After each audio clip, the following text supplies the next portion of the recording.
अस्सलामुअलैकुम वरहमतुल्लाहि वबरकातुह। बिस्मिल्लाहिर्रहमानिर्रहीम।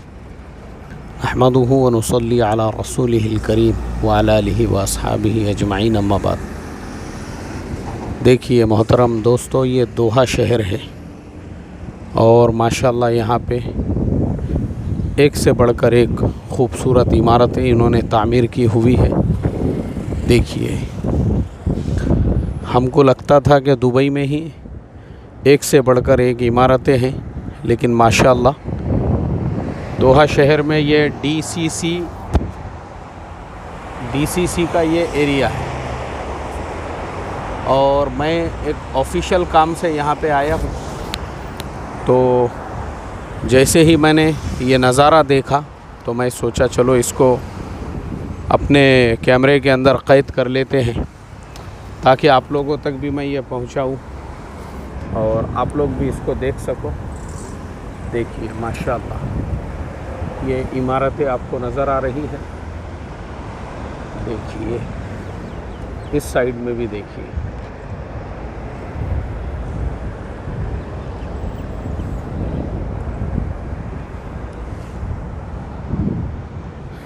अब बहुत सारे लोग जो है ना, वो ये कहेंगे अरे ये तो दुनियादारी है, ये तो ख़त्म होने वाली चीज़ें हैं, ये तो ज़लील है, ये तो ऐसा है, ये तो वैसा है। देखो, असल में अल्लाह के नबी सल्लल्लाहु अलैहि वसल्लम ने जिसे दुनिया कहा है, वो दुनिया के हिर्स और हवस को कहते हैं।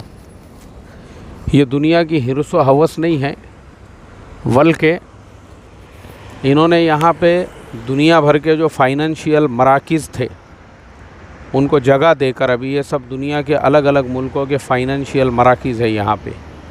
ये जो बड़ी बड़ी इमारतें आपको नज़र आ रही है, तो एक छोटे से मुल्क ने उसने पूरी दुनिया को अपनी ताकत बताई है और पूरी दुनिया को ये पैगाम दिया है, ये मैसेज दिया है कि देखो, एक छोटा सा मुल्क, वो भी इस्लामी मुल्क, मुस्लिम मुल्क, अगर वो सही ढंग से सही तरीक़े से काम करे तो वो दुनिया में क्या नहीं कर सकता है।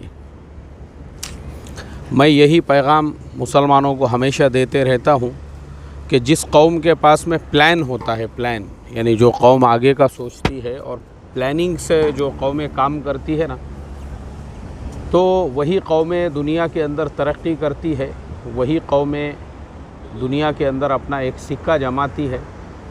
आज कतर ने फीफा वर्ल्ड कप करा के पूरी दुनिया को ये बता दिया कि कतर जो है वो दुनिया के बड़े बड़े जो मुल्क है, जैसे अमेरिका है और जैसे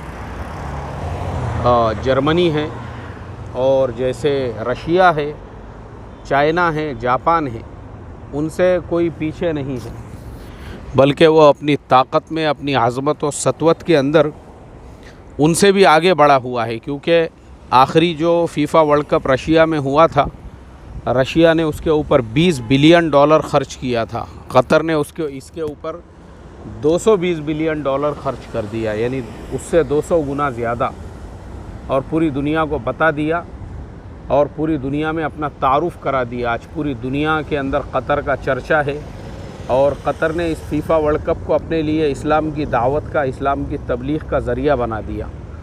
असल में हम क्या है, इंडिया के झोपड़पट्टियों में रहते हैं, और अगर हम बंगलों में भी रहते होंगे, समझो इंडिया का एक आधा करोड़पति भी होगा ना, तो मैं उसको भी झोपड़पट्टी छाप ही कहता हूँ।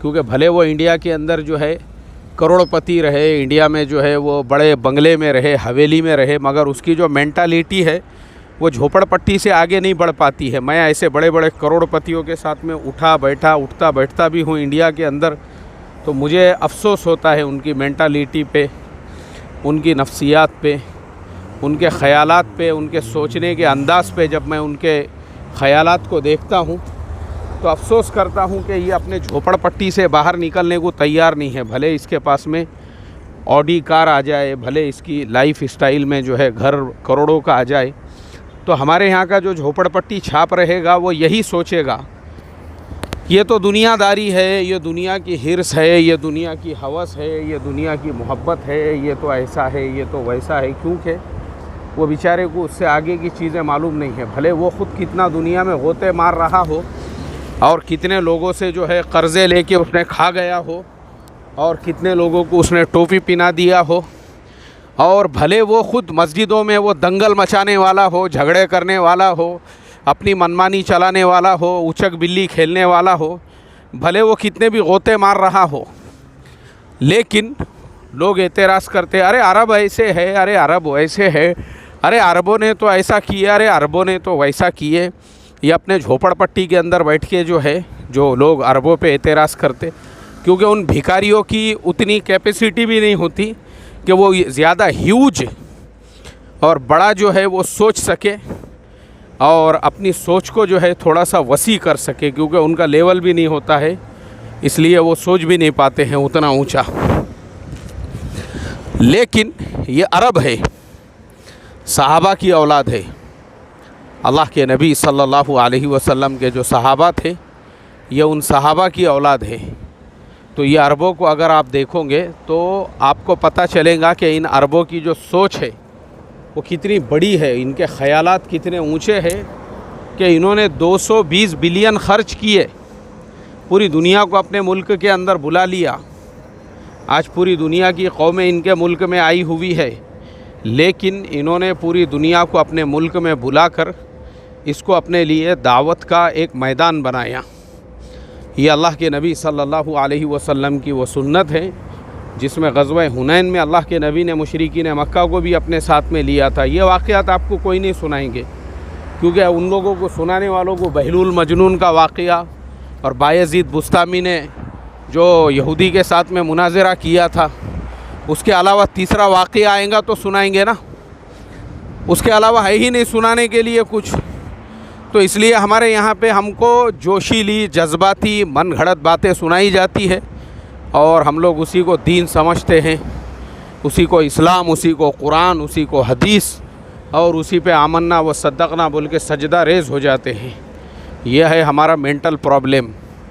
तो ग़ज़वा हुनैन में अल्लाह के नबी ने मुशरिकीन मक्का को अपने साथ में लिया था।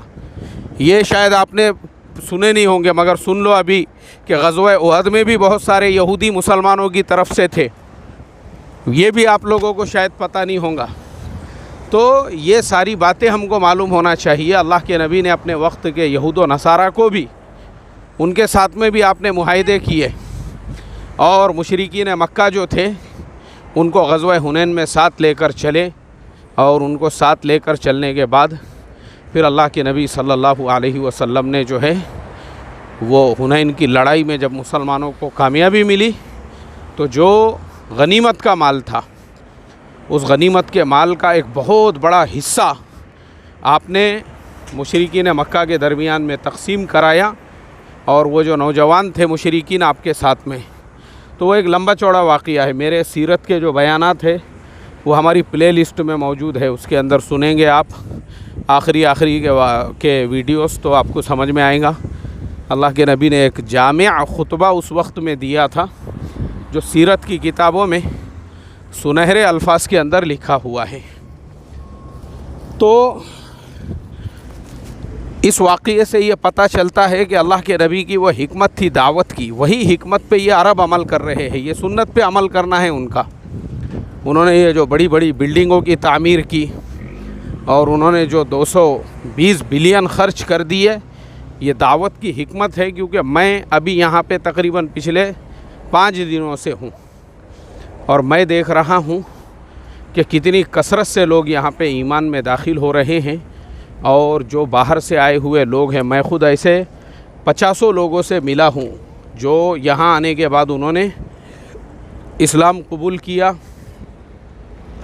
ईमान कबूल किया, और माशाअल्लाह वो लोग जो है उन्होंने जो है यहाँ के कल्चर को इख्तियार किया। बहुत सारे तो ऐसे हैं जिनको यहाँ के जुब्बे से और जो सर पे यहाँ पे बांधते हैं, ये सारी चीज़ों से इतनी मोहब्बत हो गई हुई है कि बहुत सारे लोग जो है यहाँ पे आके वो इस्लामिक सेंटर, जहाँ पे मैं गया था, इस्लामिक कल्चरल सेंटर, वो इस्लामिक कल्चरल सेंटर वो है जहाँ पे वहाँ पे जो उलमा बैठते हैं। हम लोग उस दिन गए, सबसे बातचीत हुई, पता चला कि वो लोगों का नॉर्मल जो काम का वक्त होता है वो 8 घंटे होता है, लेकिन फीफा की वजह से वो लोग डेली यहाँ पे 16-16 और 18-18 घंटे काम कर रहे हैं, क्योंकि वहाँ पर जो है लोड इतना ज़्यादा बढ़ा हुआ है। हम लोग भी जब पहुँचे थे तो इंडिया के हिसाब से रात के कुछ 12 साढ़े 12 बज रहे होंगे और यहाँ के हिसाब से 10 बज रहे थे। उसके बावजूद भी वहाँ पर इतना रश था कि पैर रखने के लिए जगह नहीं थी। और वहाँ पे जो है जो दाई है वहाँ के, वो लोगों को समझाने में लगे हुए थे, लोगों को इस्लाम बताने में। अब आप इस पर से अंदाज़ा लगाइए कि मैंने एक फ़ोटो शेयर किया था अपने फेसबुक पर, बाद में वही फ़ोटो मैंने अपने यूट्यूब पे भी डाला था, कि जो वहाँ के रॉयल फैमिली के मेंबर हैं कतर के, वो ख़ुद, उनको जब पता चला कि इस्लामिक कल्चरल सेंटर का लोड बढ़ गया है, वो नौजवान जो है वहाँ की रॉयल फैमिली के मेंबर हैं और वो भी उन्होंने अपने आप को उसका काम के लिए वक्फ़ किए। वो वहाँ पर आए और आने के बाद जो है वो इस तरीक़े से माशाअल्लाह वहाँ पे दावत के अमल के अंदर जुड़ गए। तो देखो, ये हिकमत होती है और ये हिकमत आना ज़रूरी है। ये हिकमत हमारे इंडिया के झोपड़पट्टी छापों के समझ में नहीं आएंगी, क्योंकि उनके दिमागों के अंदर जो है ना एक नया इस्लाम बैठा हुआ है और उन्होंने उसी इस्लाम को इस्लाम समझा हुआ है। उनको हिकमत वाला इस्लाम पता नहीं है, बल्कि उनको ऐसा लगता है कि हम अभी भी इंडिया में हैं तो मुग़ल सल्तनत अभी भी चल रही है और अभी भी जो है मुग़ल सल्तनत अभी भी चल रही है, निज़ाम गवर्नमेंट अभी भी बाकी है। उनके दिमाग में एक नशा सवार है। उन्होंने तो अपने जिनको दावत देना चाहिए था उनको अपना मद्दे मुकाबिल समझा हुआ है। मुकाबला, कंपटीशन डीजे का, झंडे का और बर्थडे पार्टियों का और जयंती मनाने का, इसके लिए जूते खा रहे हैं, इसके लिए जलील हो रहे हैं, इसके लिए अल्लाह ने वक्त के जालिम बादशाहों को मुसल्लत किया है। अफसोस की बात है कि दावत के काम को ज़िंदगी का मकसद नहीं बनाएं और फालतू चीज़ों को ज़िंदगी का मकसद बनाएं, तो इसके लिए ये हालात आए हुए हैं। अल्लाह तबारक व तआला हम तमाम को ये जो मैंने अभी सुनाया हूँ वाक़यात, इससे इबरत हासिल करने वाला बनाएं, नसीहत हासिल करने वाला बनाएं और हमको अपना मकसद समझाए कि तुम ईमान वाले हो, तुम मोमिन हो और दावत का काम तुम्हारा मकसद है। अगर हमने मकसद बना के रखा दावत के काम को तो ही हम कामयाब हो सकते हैं, वरना फिर वही है ज़िल्लत व खारी के दरवाज़े। अल्लाह हिफाजत फरमाए। अस्सलामु अलैकुम व रहमतुल्लाहि व बरकातुहू।